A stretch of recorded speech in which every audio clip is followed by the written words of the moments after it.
Assalamualaikum warahmatullahi wabarakatuh. Hamdan syukran lillah amma ba'd. Sahabat manusia plural yang saya hormati dan saya banggakan. Jujur, saya merinding banget mendengar Gus Ishak yang dihadirkan di channel Gus Fuad Pleret. Dia beberapa waktu yang lalu pernah viral memberikan voice note kepada KRH Fakih, meyakinkan, menyatakan, memberikan informasi pesan langsung dari Rasulullah, klaimnya melalui mimpinya menegaskan bahwa Ba'alawi bukan bagian daripada cucu baginda Nabi Shallallahu Alaihi Wasallam, cucu secara ideologis dan cucu secara biologis. Dia minta disumpah. Dia minta disumpah kalau ucapannya, kalau mimpinya bohong, maka dia siap mati di kamar sendiri. Yang mencabut nyawanya langsung Allah. Coba kita dengarkan dulu. Ini perlu untuk dipiralkan. Nanti saya akan terangkan perangkat apa yang bisa ngecek bahwa mimpi itu benar atau tidak, hoax atau tidak, berbohong atau tidak. Perangkat apa yang mesti kita gunakan? Benarkah mimpinya atau berbohong? Nanti akan kita kupas sama-sama ya. Jangan pamer surga ya kan, klan Ba'alawi kepada kami di bumi Nusantara. Paham ya? Orang yang seperti saya banyak. Cuman mereka tidak diizinkan Rasulullah untuk keluar ke masyarakat. Dan saya adalah salah satu yang diizinkan. Betul. Kenapa mimpi saya yang terakhir soal Ba'alawi saya ceritakan? Karena memang itu perintah dari Rasulullah untuk diketahui seluruh bangsa Indonesia dari Sabang sampai Merauke. Kenapa hanya diketahui bangsa Indonesia? Karena saya warga negara Indonesia, bukan warga negara Yaman, bukan warga negara Irak, bukan warga negara Malaysia. Allah berfirman dalam Al-Quran, a'udzubillahi minasyaitonirrajim, wa ma arsalna min rasulin illa bilisani qaumihi liyubayyina lahum. Quran surat Ibrahim. Utusan itu didatangkan dengan bahasa ibu, bahasa lokal. Karena saya orang Indonesia, saya akan menyampaikan pesan untuk bangsa Indonesia. Begitu, nggih. Saya mimpi ketemu Rasulullah lebih dari 20 kali. Tapi yang untuk disampaikan kan hanya 3 yang untuk diketahui orang umum. Yang lain enggak? Mana? Enggak saya buat dawir, nggih. Betul. Enggak saya buat saya keturunan Nabi. Kasih uang. Enggak saya buat seperti itu. Cium kaki saya. Cium kaki saya. Enggak saya buat seperti itu. Nah, jadi kenapa saya bisa mimpi ketemu Rasulullah membahas Ba'alawi? Karena saya istikharah dan minta petunjuk dan riadoh. Lama. 3 bulan saya riadoh. Baca sholawat ribuan kali. Saya minta ditemui Rasulullah, minta penyelesaian dari Rasulullah. Kenapa? Karena waktu itu, saya tinggal di Martapura, Kiai. Waktu itu di perumahan Gria Persada, Kalsel, Martapura, Kabupaten Banjar, Martapura Kota. Kalau nggak salah desanya itu masuk di Tungkaran, Martapura Kota, Komplek Gria Persada. Saya masih ingat.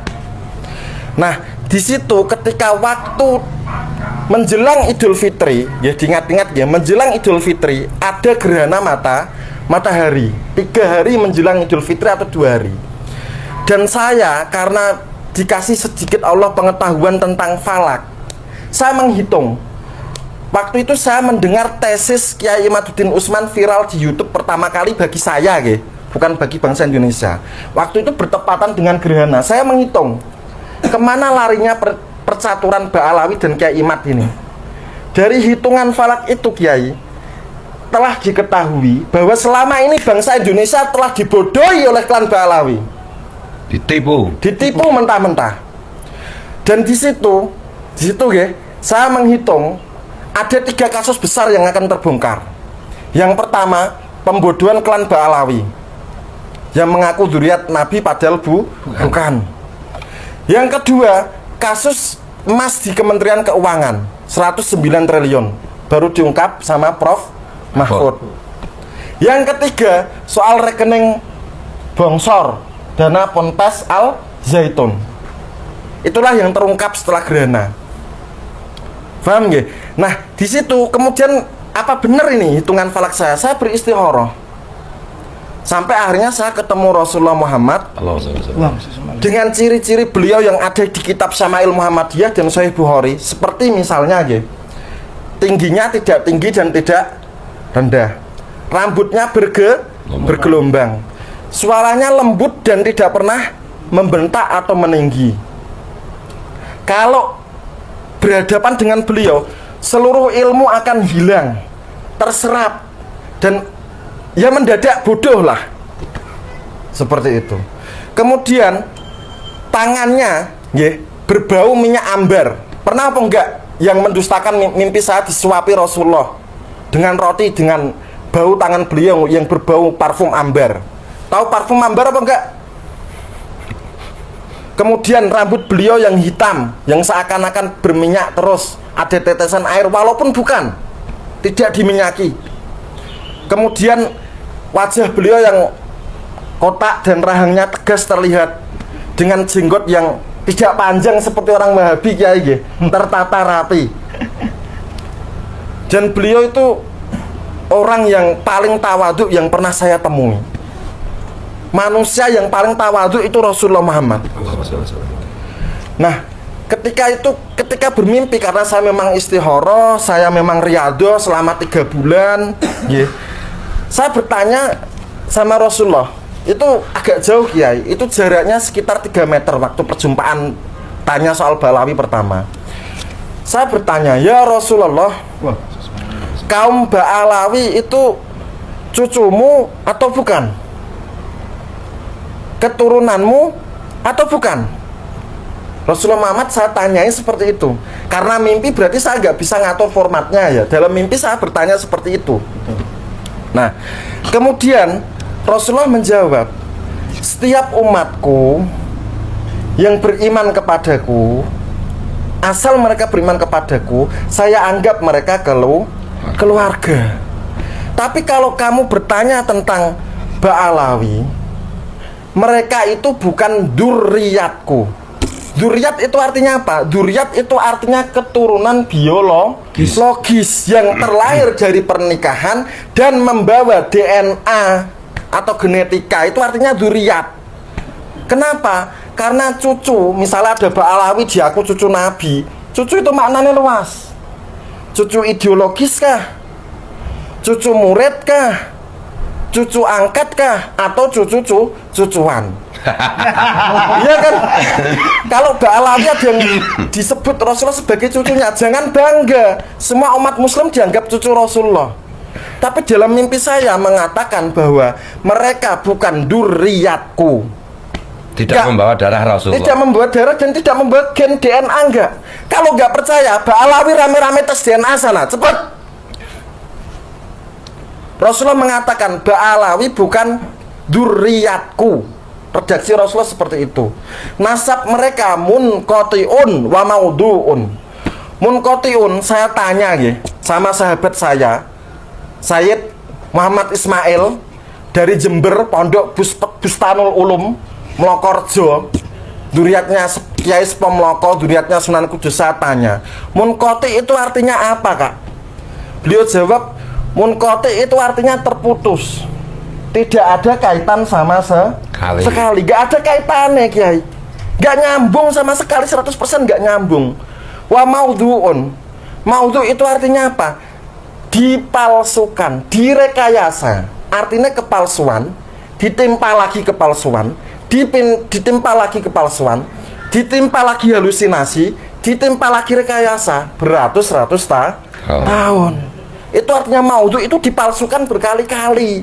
Makanya Ubaidillah nggak ada, Muhammad Said Mirbad nggak ada juga katanya. Nasabnya terputus 400-500 tahun. Ya memang seperti itu. Rasulullah mengisyaratkan mereka bukan dzurriyyatku. Nggak ada DNA nih memali apa? J1 gitu? Ya, J1. Nggak ada. Terus kemudian munqati'un wa maudhu, terputus dan nasab mereka penuh dengan kepalsuan. Kemudian mimpi saya yang kedua dengan Rasulullah itu menyayat hati, menyentuh, sedih, murka, marah, dan lain-lain.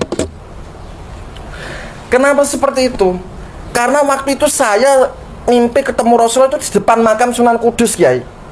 Seakan-akan di depan makam Sunan Kudus. Jarak 1 meter saya sama Rasulullah. Rasulullah nunjuk-nunjuk begini, sampaikan sama seluruh bangsa Indonesia, aku Rasulullah Muhammad tidak ridho. Beliau sambil gigi geraham beradu menahan marah. Tangan sebelah kiri terkepal karena menahan marah, bukan melampiaskan tapi ditahan. Aku sambil nunjuk dadanya gini, Kiai, aku Rasulullah Muhammad tidak ridho. Aku Rasulullah Muhammad murka. Aku Rasulullah Muhammad benci terhadap orang yang mengaku dzurriatku, keturunanku, mengaku nasabku, mengambil silsilah nasabku, digunakan untuk menginjak umatku, menghina umatku, memeras darah dan keringat. Itu Ba'alawi banyak nipu orang pakai nama Rasulullah buat ngambil uang itu, Kiai. Itu kan darahnya kaum muslimin. Kemudian Rasulullah mengatakan, buka Sahih Muslim, man ghasyana falaisa minna. Buka kitab Sahih Muslim, man ghasyana falaisa minna. Barang siapa yang menipu kami golongan kaum muslimin, bukan termasuk golongan kami. Jadi Rasulullah Muhammad itu ketahuan asli atau nipunya, Kiai. Itu kalau Rasulullah Muhammad dijumpai dalam mimpi atau pengalaman spiritual, pasti mengajarkan Al-Quran atau hadis, dan tidak mungkin bertentangan dengan kebenaran, tidak mungkin bertentangan dengan fakta ilmiah. Kalau bertentangan dengan Al-Quran, dengan hadis, dengan ucapan Rasulullah ketika hidup, dengan fakta ilmiah, dipastikan itu bukan Rasulullah. Atau pura-pura mimpi, ngarang mimpi, ya. halusinasi. Gitu. Jadi Rasulullah sudah mengancam, khususnya yang diancam seluruh klan Ba'alawi, jangan lagi setelah ini mengaku dzurriat Rasulullah. Karena Rasulullah mengatakan, man ghasyana falaisa minna. Barang siapa yang menipu kami, bukan termasuk golongan kami, jamaah kaum muslimin. Jangan kau gunakan nama Rasulullah untuk menginjak umatnya, untuk menghina umatnya, untuk memeras darah dan keringat umatnya. Rasulullah marah. Paham? Kalian itu bukan keturunan. Kalau kalian memang keturunan, datang ke sini untuk tes DNA 7 kali 24 jam, kami tunggu. Nggak punya uang, kami bayar. Setuju, Kiai? Setuju. Datang ke sini, ke Pleret ya? Ke Pleret, ke Raudhatul Fatihah. Ya. Kita patungan. Ya. Saya bayarin nanti. 7 kali 24 jam. Kalau enggak, jangan ngaku lagi sebagai dzurriat Rasulullah. Penipu kalian itu. Mohon maaf, Kiai, saya nunggu untuk disumpah dan mubahalah ini. Saya sudah sakit dan marah terhadap pelecehan Ba'alawi. Tolong ambilkan Quran.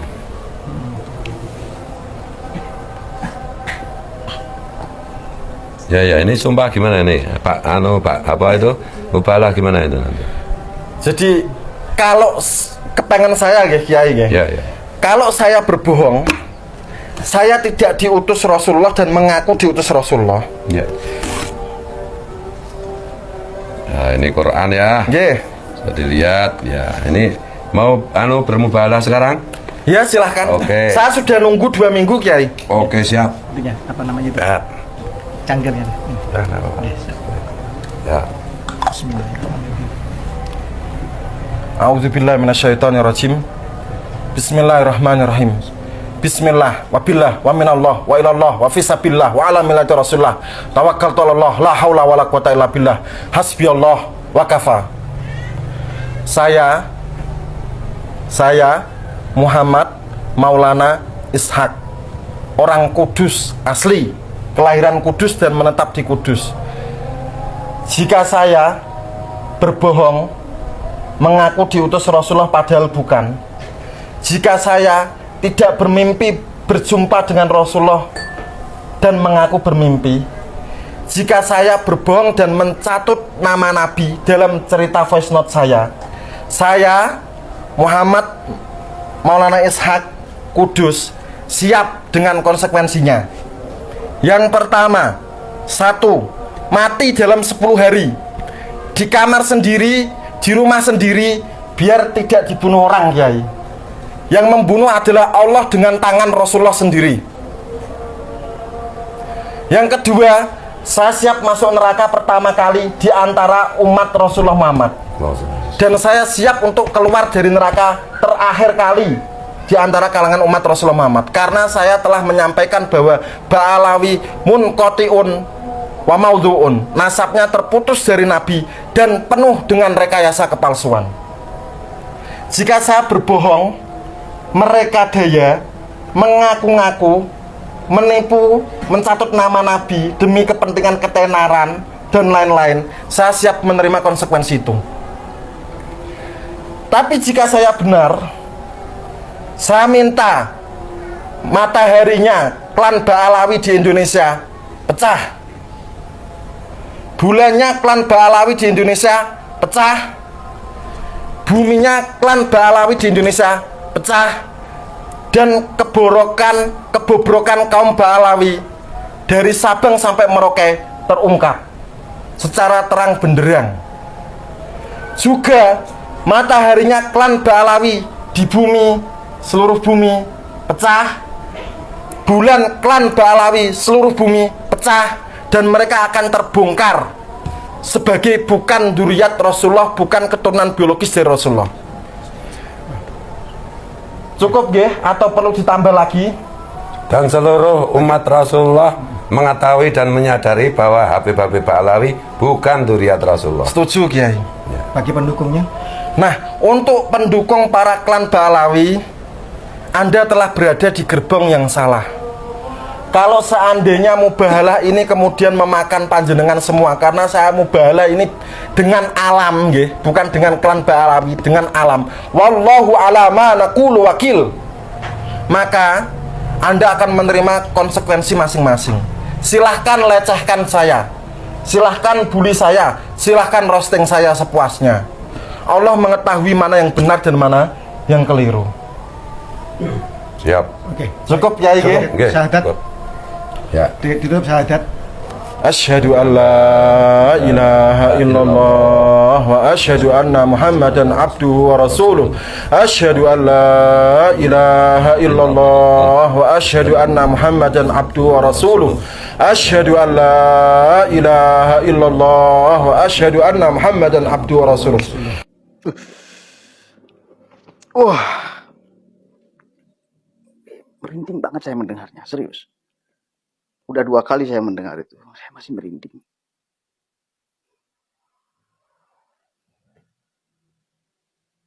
Tadi saya ngomong di awal, perangkat apa yang bisa kita gunakan untuk ngecek bahwa ini benar atau tidak mimpinya? Kalau orang yang beriman, itu bisa sangat gampang sekali. Sandarkan kepada keimanan. Sandarkan kepada keimanan, bukan kepada tesis. Kalau yang kayak gini ya, beda dengan nasab. Kalau urusan nasab, ini tidak bisa disandarkan pada keimanan. Ada variabelnya cukup banyak untuk ngecek bahwa nasab seseorang ini benar atau tidak, palsu atau tidak. Ya. Kalau ngecek Ba'alawi benar keturunan baginda Nabi atau tidak, ada variabel yang bisa ditempuh. Gak harus disandarkan pada keimanan. Gak harus disandarkan pada doktrin. Misal, kitab abad sejaman. Misal, tes DNA. Kan itu ya. Gak perlu mubahalah. Maka, kita kan mengetahui beberapa bulan yang lalu ada orang yang kemudian mubahalah urusan nasab. Saya yakin bahwa Ba'alawi itu keturunan baginda Nabi. Tanpa dibarengi dengan kitab sejaman, tanpa dibarengi dengan tes DNA. Nah, ini namanya bullshit, kebodohan yang ditonjolkan. Kalau ngecek nasab seseorang dengan mubahalah, itu namanya jaka sembung bawa golok, gak nyambung, blok. Tetapi kalau urusan mimpi, ini nggak bisa diilmiahkan. Dicek secara kitab nasab nggak bisa. Tetapi harus disandarkan pada keimanan. Harus disandarkan pada keimanan, saudara. Apalagi dia sampai berani sumpah seperti itu, layak. Menurut saya kita percayai bahwa mimpinya adalah benar. Tapi, satu kali lagi, kita nggak bisa meyakini 100%. Minimal, sampai detik ini saya percaya 80% bahwa mimpinya adalah benar. Dengan ciri-ciri yang beliau juga terangkan di dalam kitab bagaimana baginda Nabi Sallallahu Alaihi Wasallam. Dan kita tahu sama-sama, Nabi itu tidak bisa diserupai oleh iblis. Artinya kalau mimpi orang ketemu dengan Nabi, maka pasti Nabi, bukan yang lain Nabi. Dengan ciri-ciri yang tertera di banyak kitab. Ciri fisik, wujud fisiknya. Apalagi sekali lagi dia meminta untuk mubahalah. Dengan alam, bukan dengan orang. Dengan alam langsung. Artinya, ini satu sikap kejujuran dan keyakinan yang penuh bahwa memang dirinya bertemu dengan baginda Nabi di dalam mimpi. Sekali lagi, untuk ngeceknya, sandarkan pada keimanan. Apakah mungkin kita, umat Nabi, bertemu dengan Nabi di dalam mimpi? Oh, sangat mungkin. Banyak juga yang telah bermimpi ketemu dengan Nabi. Kita tahu sama-sama, ulama-ulama banyak. Meskipun tidak sembarangan, dan tidak semua orang Islam bisa bermimpi ketemu dengan Nabi di dalam mimpi. Tapi ada. Kita yakin itu, bahwa ada umat Nabi yang bisa berjumpa dengan Nabi di dalam mimpi. Saya meyakini itu. Maka ini udah masuk satu tuh. Berpotensi dia juga bisa bermimpi dengan Nabi. Karena banyak juga ulama-ulama yang telah bermimpi bertemu dengan Nabi. Kemudian yang kedua, dengan ciri-ciri yang beliau sampaikan, dan dengan keberanian mubahalah dengan alam yang beliau tegaskan, maka ini pun semakin mempertegas bahwa mimpinya adalah berpotensi benar. Meskipun saya masih mempercayai mimpinya benar atau tidak 80%. Belum 100% full. Kenapa? Karena saya belum tahu Gus Ishak itu kesehariannya seperti apa. Tapi ya, katanya beliau mursyid. Mursyid loh. Mursyid, bos. Mursyid thariqah. Artinya, ya orang yang biasa membimbing ruh orang lain agar nyampe kepada Allah. Itu pemahaman kita. Tapi saya pribadi belum kenal, belum tahu kehidupan sehari-harinya seperti apa. Niat dan tujuan dia menyampaikan mimpinya ke hadapan publik juga kita nggak tahu. Saya pribadi nggak tahu. Ya, apakah benar apa yang dia sampaikan itu tuntutan atau permintaan atau Rasulullah yang nyuruh langsung atau bagaimana?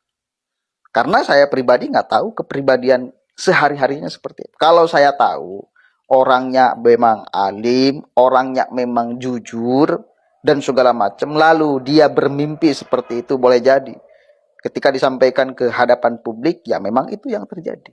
Tapi karena saya belum tahu kehidupan sehari-hari dan sebagainya, profil orang itu saya belum tahu, maka saya taruh 80% untuk saya percaya terhadap mimpi itu sebagai sebuah kebenaran. 20% lagi sisanya karena saya belum tahu sifat karakter asli di kehidupan sehari-hari orang itu yang membeberkan mimpinya.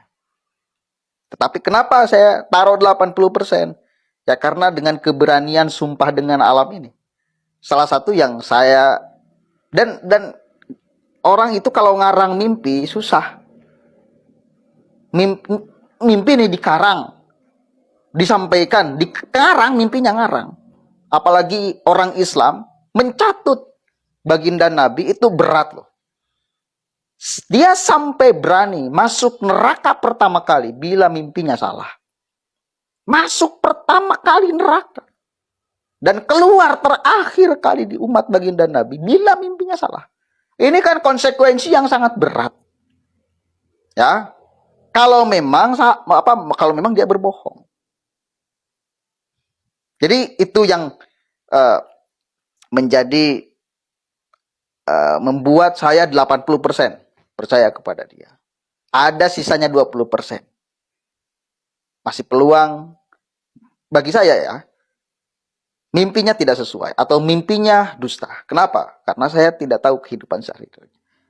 Kalau saya tahu kehidupan sehari-harinya, memang orang soleh, memang orang alim, memang orang jujur, tidak suka berbohong, maka mungkin saya akan menaruh 100% percaya bahwa mimpinya adalah kebenaran. Karena saya tidak tahu kehidupan sehari-harinya, maka 80% saya taruh kepercayaan dan 20% sisanya. Untuk mudah-mudahan menjadi peluang saya bisa berkenalan dengan Gus Ishak. Untuk ngecek beliau. Mudah-mudahan ada manfaatnya. Wallahul muwaffiq ila aqwamit thoriq. Wallahu a'lam bishawab. Assalamualaikum warahmatullahi wabarakatuh.